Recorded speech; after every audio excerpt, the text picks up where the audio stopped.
నమస్తే, welcome to our channel. నేను రవీంద్ర బాబు.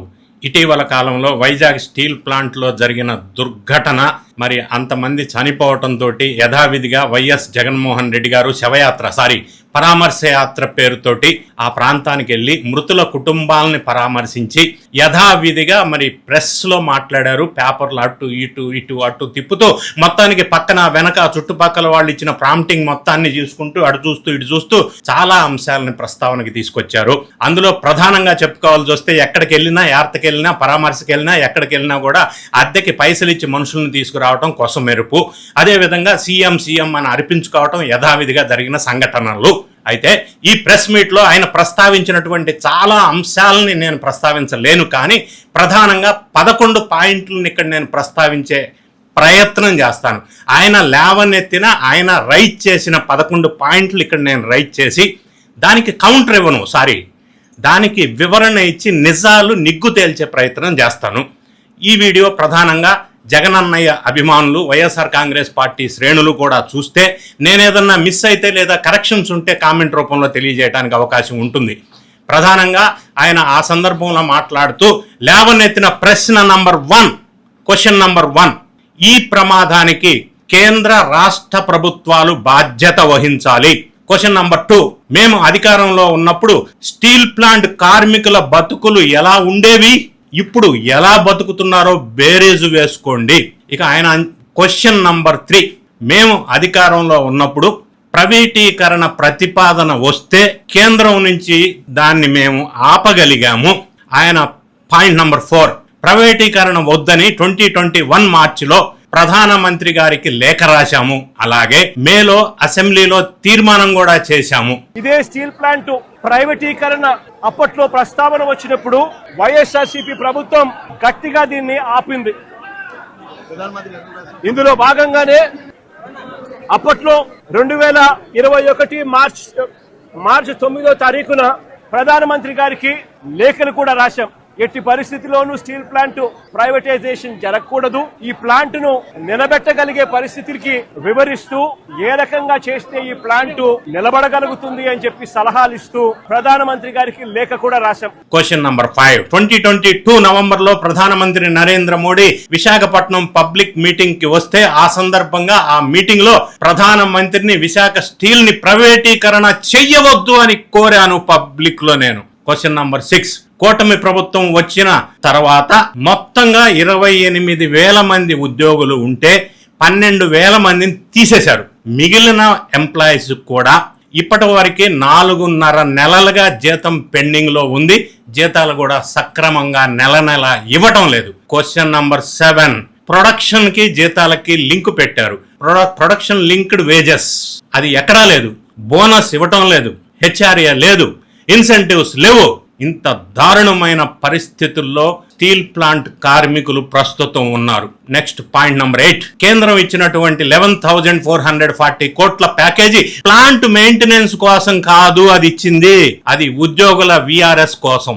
రెండోది, బ్యాంక్ లోన్స్ రీపేమెంట్ కోసం ఇచ్చారు తప్ప ప్లాంట్ మెయింటెనెన్స్ కోసం కాదు. పాయింట్ నంబర్ 9, కేంద్ర ప్రభుత్వం, రాష్ట్ర ప్రభుత్వం మానవత్వం లేకుండా ఇట్లాంటి విషయాల్లో చూస్తున్నారు. పాయింట్ నంబర్ 10, మృతులకు ప్లాంట్ తరఫున 25 లక్షలు, ప్రధానమంత్రి నిధి నుంచి 2 లక్షలు మాత్రమే ఇచ్చారు. మరి రాష్ట్ర ప్రభుత్వం ఏమిచ్చింది? బోడి. ఆయన అన్నమాట అన్నాను, నా మాట కాదు. ఏమిచ్చింది? బోడి. కంపెనీనే మరో 25 లక్షలు ఇస్తా ఉంది. అది కూడా విశాఖపట్నం స్టీల్ ప్లాంట్ కంపెనీయే ఇస్తా ఉంది. కేవలం ప్రైమ్ మినిస్టర్ రిలీఫ్ ఫండ్ కింద కేవలం 2 లక్షల రూపాయలు అదనంగా ఎక్స్గ్రేషియా కింద వస్తా ఉంది. రాష్ట్ర ప్రభుత్వం నుంచి 0 రూపాయి అంటే రూపాయి కూడా ఇవ్వడం లే. మరి నేను అడుగుతా ఉన్నా, ఇక 1.72 crores ఇంకొకటి నువ్వు ఇచ్చేదేందయ్యా బోడీ అని అడుగుతా ఉన్నా. నెక్స్ట్ 11th పాయింట్, నేను ముఖ్యమంత్రిగా ఉన్నప్పుడు ఎల్జీ పాలిమర్స్ లో ప్రమాదం జరిగితే ఆ మృతుల కుటుంబాలకు ఒక్కొక్కళ్ళకి ₹1 కోటి ఇచ్చాను. ఇప్పుడు ఈ ప్రభుత్వం కూడా ఈ మృతుల కుటుంబానికి ₹1 కోటి ఇవ్వాలని డిమాండ్ చేస్తున్నాను. ఇంతకు ముందు మా హయాంలో ఇలాంటి ఒక దుర్ఘటన జరిగితే అక్కడ కూడా మనుషులు చనిపోతే ఎంతమంది చనిపోయినారు? ఎల్జీ పాలిమర్స్ లో అప్పట్లో కూడా ఒక దుర్ఘటన జరిగి 14 మంది అప్పట్లో చనిపోయిన ఘటన జరిగితే రాష్ట్ర ప్రభుత్వం ఎలా స్పందించింది? వెంటనే ముఖ్యమంత్రి ఇక్కడికి వచ్చి అంటే జగన్ ఇక్కడికి వచ్చి ఏకంగా కోటి రూపాయలు చనిపోయిన కుటుంబాలకు ఇచ్చి ఆదుకున్న పరిస్థితులు బహుశా దేశ చరిత్రలో ఎక్కడా కూడా జరగలేదేమో. అలాగే అప్పట్లో మేము ప్రైవేటీకరించొద్దు ప్లాంట్ అని అసెంబ్లీలో తీర్మానం చేశాం. అట్లానే మేం చేసినట్టే ఇప్పుడు కూడా ఈ ప్రభుత్వం అసెంబ్లీలో తీర్మానం చేసి పంపించాల్సిందే. రాష్ట్ర ప్రభుత్వం సహాయం చేయటంలో సరిగా వ్యవహరించలేదు. ఏదేమైనా 3 ఏళ్ల తర్వాత ఆ దేవుని దయతో మేము అధికారంలోకి వచ్చిన తర్వాత మృతుల కుటుంబాలకు ఒక్కొక్క కుటుంబానికి ₹1 కోటి ఇస్తాం అని ఆయన ప్రకటించేశాడు అందరి ముందు. చంద్రబాబు నాయుడు గారి ప్రభుత్వంలో ఎక్కడైనా మానవత్వం లేక ₹1 కోటి ఇవ్వాల్సిన చోట వాళ్ళకు ఇవ్వని పరిస్థితి ఎక్కడైనా ఉంటే మాత్రం ప్రతి బాధితురాలికి, ప్రతి బాధితుడికి చెప్తా ఉన్నా, ప్రతి అక్కకు, ప్రతి చెల్లెమ్మకు, ప్రతి బాబుకు చెప్తా ఉన్నా, బాధపడాల్సిన పనుల కొంచెం ఓపిక పట్టండి.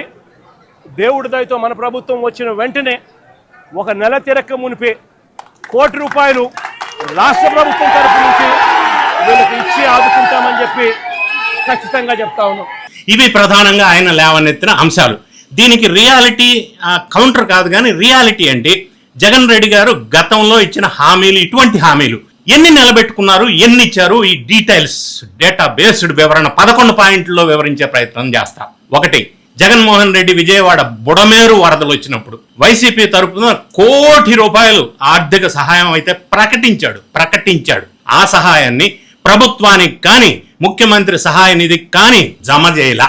మేమే పంపిణీ చేస్తాం, మీ ఎవ్వరికేమో అనేసి దాన్ని ఎట్లా పంపిణీ చేశారంటే నీళ్ళ ప్యాకెట్లు, పాల ప్యాకెట్లు, మజ్జిగ ప్యాకెట్లు ఇచ్చేసి మేము పంపిణీ చేశాం ₹1 కోటి అని చెప్పేసి దాంతో మమ అనిపించేశారు. ఎవరికి ఇచ్చారో, ఎంత ఖర్చు పెట్టారో, ఏం ఖర్చు పెట్టారో అనేది ఎవరికి తెలియదు. దాని మీద ఇక silent. Next point number 2, LG polymers గురించి ఆయన మాట్లాడారు కాబట్టి నేను మాట్లాడతా. ఎల్జీ పాలిమర్స్ ప్రమాదంలో మే 2020లో మృతుల కుటుంబానికి ₹1 కోటి ప్రభుత్వం ఇచ్చిందని జగన్ రెడ్డి గారు చెప్పారు. కానీ ₹1 కోటి ఇచ్చింది 2 మాత్రమే అవుట్ ఆఫ్ 14.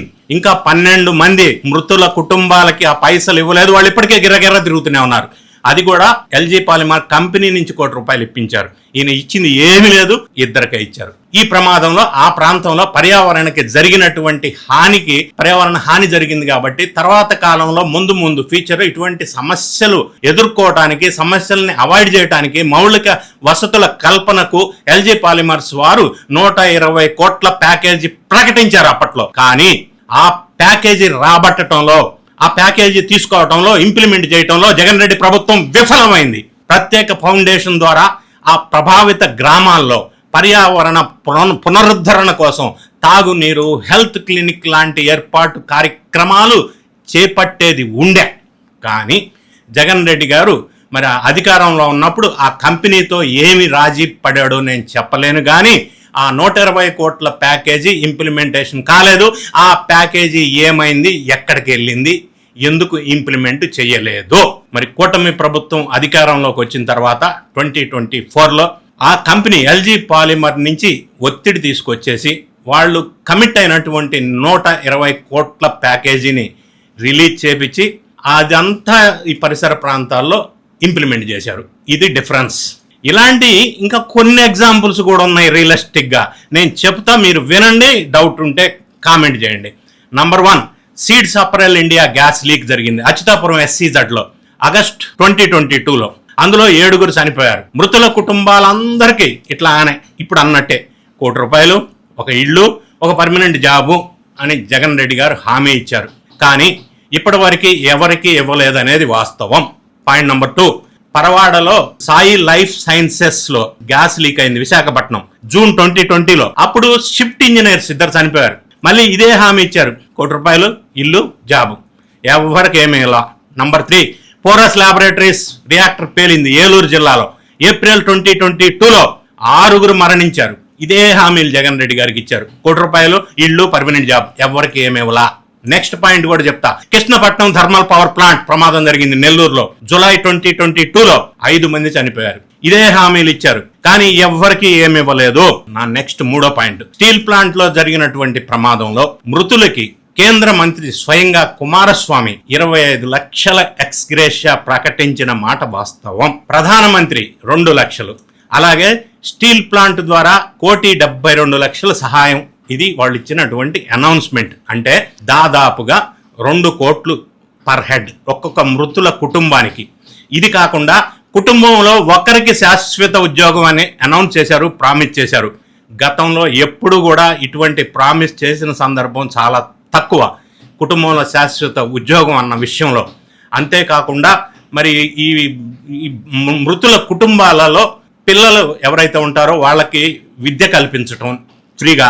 మరి క్వార్టర్స్లో ఈ మృతుల కుటుంబాలు ఉండే విధంగా ఏదైతే ప్రస్తుతం ఉంటున్నారో అదే విధంగా క్వార్టర్స్లో వాళ్ళకి ఫ్రీగా అకామిడేషన్ కూడా కల్పిస్తాము అని చెప్పి వీళ్ళు మాట ఇచ్చారు, ప్రామిస్ చేశారు. అయినా కూడా కేంద్రానికి రాష్ట్రానికి మానవత్వం లేదు, మానవీయతతో వ్యవహరించట్లేదు అని జగన్ రెడ్డి గారు విమర్శించారు. కానీ అసలు విషయం ఇది. నా నెక్స్ట్ 4th పాయింట్, ఆయన ముఖ్యమంత్రిగా ఉండగా సొంత జిల్లాలో ప్రభుత్వ యంత్రాంగం తప్పిదం వల్ల అన్నమయ్య డ్యాము కొట్టుకుపోయి 40 మంది చనిపోతే 40 మంది జగన్ రెడ్డి గారు ముఖ్యమంత్రిగా ఉండి కనీసం పరామర్శకు కూడా వెళ్ళలా. ప్రభుత్వం ఇచ్చిన పరిహారం ఎంతో తెలుసా అప్పట్లో? ఒక్కొక్క మృతుల కుటుంబానికి 5 లక్షలు, only 5 lakhs. At the same time అదే టైంలో ప్రతిపక్షంలో ఉన్నటువంటి తెలుగుదేశం పార్టీ అధినేత సతీమణి భువనేశ్వరి గారు మృతుల కుటుంబాలని, బాధితుల్ని పరామర్శించి ఒక్కొక్క మృతుల కుటుంబానికి ₹1,00,000 పరిహారం ప్రకటించారు, అందించారు. అంతేకాకుండా ప్రతిపక్షంలో ఉండి కూడా ఇళ్లు కొట్టుకుపోయినటువంటి బాధితులకి ఎన్టీఆర్ ట్రస్ట్ తరఫున ఇల్లు కట్టించి ఇస్తామని చెప్పి కూడా ఆ టైంలో వాళ్ళు హామీ ఇచ్చిన విషయం గుర్తుపెట్టుకోవాలా. ఇది డిఫరెన్స్. నా 5th పాయింట్, మరి జగన్ రెడ్డి గారు ముఖ్యమంత్రిగా ఉన్నప్పుడు కచ్చలూరులో బోటు ప్రమాదం జరిగింది, మనందరికీ తెలుసు, బిగ్గెస్ట్ యాక్సిడెంట్. 44 మంది చనిపోయారు. చాలా బాధాకరమైన విషయం. చాలా రోజులు పట్టింది ఆ బాడీస్ తీయటానికి కూడా. అప్పుడు ప్రభుత్వం ప్రకటించిన సహాయం 5 లక్షలు. ఇది ప్రజల మీద జగన్ రెడ్డి గారికి ఉన్న ప్రేమ. అధికారంలో ఉంటే కన్నెత్తి చూడరు, ప్రతిపక్షంలో ఉంటే ఆకాశాన్ని దించి వాళ్ళ ముందు పెట్టాలి అని చెప్పి ప్రభుత్వాన్ని డిమాండ్ చేస్తూ ఉంటారు జగన్మోహన్ రెడ్డి. నా 6th పాయింట్, విశాఖ స్టీల్ ప్లాంట్ని ప్రైవేటైజేషన్ చేయొద్దు అని. ఇది చాలా ఇంపార్టెంట్ పాయింట్, జాగ్రత్తగా ఉండండి. 2021 మార్చిలో ప్రధానమంత్రికి లేఖ రాశానని అన్నారు. ఈ విషయం ఏంటంటే ఆయన లేఖ రాసిన వెంటనే ఇమ్మీడియట్ గా పార్లమెంట్ లో కేంద్రం ప్రైవేటీకరణ ప్రతిపాదన ఉంది అని ఒక ప్రకటన చేశారు. మార్చి 2021లో ఒక లెటరు అని చెప్పి ఆ లెటర్లు కూడా ఇట్లా ఇట్లా ఇట్లా ఇట్లా ఇట్లా ఇట్లా చూపించాడు నిన్న ప్రెస్ మీట్ దగ్గర.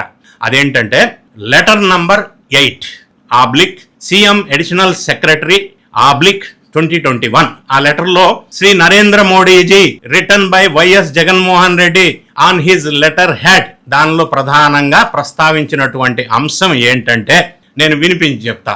I would like to draw your kind attention towards the fact the company has around 19,700 acres of valuable land currently, and the valuation of this land alone could exceed crores of rupees due to the location of the plant in the urban area currently, and the valuation of this area is rapidly expanding. ఈ లేఖలో జగన్ రెడ్డి ఇచ్చిన లేఖలో Visakhapatnam steel ప్లాంట్కి విలువైనటువంటి భూమి ఉంది, 19,700 ఎకరాలు విలువైనటువంటి భూమి ఉంది కాబట్టి ఇది లక్షల కోట్ల రూపాయల వాల్యూ ఉంటుంది. మరి ప్రధానమంత్రి గారు మంచి అర్బన్ ఏరియాలో సెంటర్లో కూడా ఉంది సార్ అని చెప్తూ జగన్ రెడ్డి గారు లెటర్లో ఏమి ఫినిషింగ్ టచ్ ఇచ్చారు అని అంటే ఆయన చెప్పలేదు. ఈ విషయం నిన్న మీడియాలో చెప్పేది ఉండే. ఆయన చేసిన ప్రతిపాదన ఏంటంటే monetising this land to make the company cash rich అని ఆయన ఇచ్చిన లెటర్ సారాంశం. అంటే ప్రధానమంత్రి గారు ఈ భూమి అమ్మేద్దాం సార్, మనం దాన్ని తెగనమ్మేద్దాం అని ఇచ్చారు. ఇంత దారుణం అండి ఆయన ఇచ్చిన లెటర్ అది, ఆయన చెప్పిన మాట ఇది. నా 7th పాయింట్, 2022 నవంబర్లో ప్రధాని విశాఖపట్నం వచ్చినప్పుడు పబ్లిక్ మీటింగ్ లో ప్రైవేటైజేషన్ చేయొద్దు అని కోరాను సమక్షంలో పబ్లిక్ లో అని జగన్ రెడ్డి గారు అన్నారు. విషయం మనం జాగ్రత్తగా గమనిస్తే ఆయన మాట్లాడిన తర్వాత ప్రధానమంత్రి గారు మాట్లాడారు. అయితే ఈ మీ ముఖ్యమంత్రి గారి విన్నపాన్ని కనీసం పరిశీలిస్తున్నాను అని కూడా చెప్పలా, అసలు దాని ప్రస్తావించాల ప్రధానమంత్రి గారు మాట్లాడి. నా 8th పాయింట్, కూటమి ప్రభుత్వం అధికారంలోకి వచ్చిన తర్వాత ప్రైవేటీకరణ ప్రతిపాదన లేదు అని చెప్పి కేంద్రం పదే పదే ప్రకటనలు చేసింది, ఇన్ రైటింగ్ చేసింది, ఓరల్గా చేసింది, మంత్రులు చేశారు. అలా ప్రకటన చేయటం వెనక మాల కృషి ఉంది, అది గుర్తుపెట్టుకోవాలి మనం. 11,440 crores గ్రాంట్ ఇచ్చారు, ఇంకొక 8,000 crores ఇవ్వబోతున్నారని ప్రకటన కూడా వచ్చింది. ఒకవైపు కేంద్రం ప్రైవేటీకరణ ప్రతిపాదన లేదు లేదు అని ప్రకటిస్తూ ఉంటే, ఇప్పుడు జగన్మోహన్ రెడ్డి గారు ఏమంటారంటే నిన్న మొన్న ప్రెస్ మీట్ లో, మీరు కూడా నాలాగే ప్రైవేటీకరణ చేయొద్దని చెప్పి అసెంబ్లీలో తీర్మానం చేయండి అంటాడు. ఒరే బాబు, వాళ్ళు ప్రైవేటీకరణ లేదు అని చెప్తుంటే ఈయన ప్రైవేటీకరణ చేయొద్దు అని తీర్మానం చేయమంటాడు. ఏంటి అసలు ఇది? కామెడీగా లేదు? ఎందుకు ఈయన ఇట్లా మాట్లాడుతున్నారు? ఆ స్క్రిప్ట్ ఎవడిచ్చాడయ్యా, జర సరి చూసుకోండి. ఏమన్నా అర్థం ఉందా చెప్పే దాంట్లో? తీర్మానం చేయటం ఎందుకు వాళ్ళు వద్దంటే?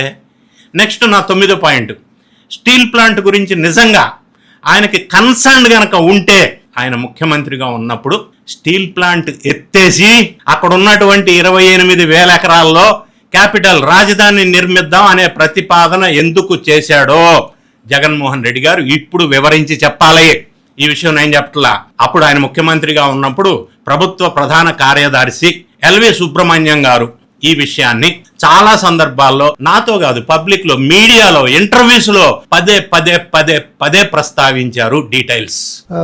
ఒకనొక సందర్భంలో చాలా చాలా భయంకరమైన ఆలోచన ఒకసారి ఆయన చెప్పాడు. నాకు వినంగానే అసలు షాక్ అయిపోయాను. విశాఖపట్నంలో ఉన్న స్టీల్ ప్లాంట్ ని తీసేసి అక్కడ క్యాపిటల్ సిటీ కడదాం అన్నాడు ఆయన. అసలు ఏమిటి ఆలోచన?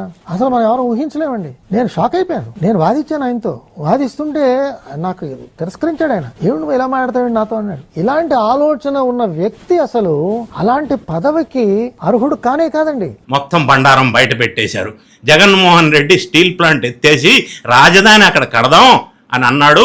మేమిద్దరం అది కరెక్ట్ కాదు అని చెప్పాము, మేము అందరం చెప్పాము, చాలా మందిని వ్యతిరేకించాము అని చెప్పి ఎల్వి సుబ్రహ్మణ్యం చెప్పిన వీడియో సోషల్ మీడియాలో వైరల్గా గెర్ర తిరుగుతూ ఉంది. జగన్ రెడ్డి గారు అన్న మాటలు, ఇప్పుడు మాట్లాడిన మాటలు, అప్పుడు ఎల్వి సుబ్రహ్మణ్యం ఇది కాదు తప్పు అని చెప్పిన మాట ఇప్పుడు బాగా చక్కర్లు కొడుతుంది. వీడియోలో సావు పరామర్శలకు వెళ్తూ కూడా డబ్బు ఇచ్చి జన సమీకరణ చేశారు. ఇప్పుడు చాలా మంది మనుషులను తీసుకొచ్చారు, వాళ్ళకి పైసలు ఇచ్చారని వాళ్లే చెప్తున్నారు. ఇప్పుడు అది కూడా వీడియో సోషల్ మీడియాలో ఫుల్గా చక్కర్లు కొడుతుంది.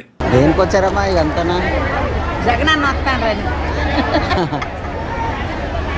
స్టీల్ ప్లాంట్కి సంబంధించిన వాళ్ళు కాదు కదా మీరు? అతను వస్తాడని పిలిచారండి. అల్లుపురం డబ్బులు ఇచ్చారమ్మా వచ్చినందుకు? చెప్తారండి. 100 రూపాయల నీళ్ళు చుక్కలేదు ఎవరు. ఆటో మటుకు ఇప్పించండి మసి పనిచేసారు. చనిపోయిన కుటుంబాలకి పరామర్శ చేయటం, ధైర్యం చెప్పటం మంచిదే, కానీ దానికి పైసలు ఇచ్చి జనాన్ని ఎందుకు తీసుకురావాలి? అది వీడియో ఇప్పుడు బయట చక్కర్లు కొడతా ఉంది, ఫుల్గా చెప్తుంది, తిరుగుతూనే ఉంది. నా 11th పాయింట్, ఒకవైపు ఆయన పరామర్శలు చేస్తూ ఉంటే ఇంకొక వైపు కొంతమంది పైసలు ఇచ్చి తెచ్చిన మనుషుల కార్యకర్తలో తెలియదు కానీ CM CM CM what is this అండి?